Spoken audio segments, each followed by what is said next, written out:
This class of locomotive was built between 1935 and 1946 and was designed as a freight version of the highly successful Black 5 locomotive. Climb up onto the footplate to begin.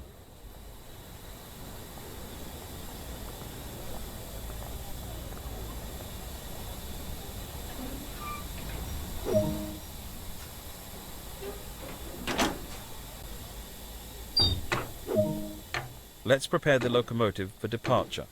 The reverser determines the direction of travel and also how much power to apply. Move the reverser into the full forward position. This ensures you'll get the maximum power to get the train moving.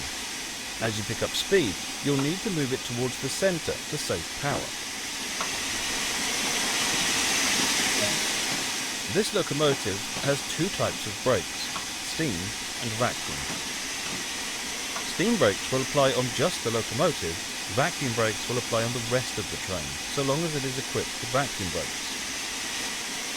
Use the combination brake to apply both types of brakes simultaneously. Vacuum brakes are released when there is a vacuum in the system.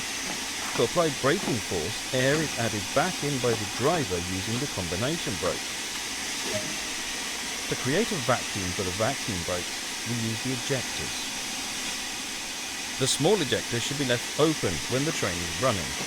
The large ejector can be used to more quickly increase the vacuum after coupling or heavy braking.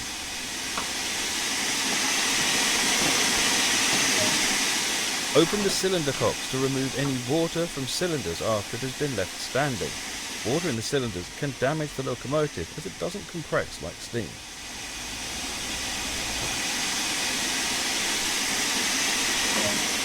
The regulator acts like the throttle for the steam locomotive. It controls how much steam is delivered to the cylinders. Slowly open the regulator to apply power. Remember that power delivery is delayed in a steam locomotive.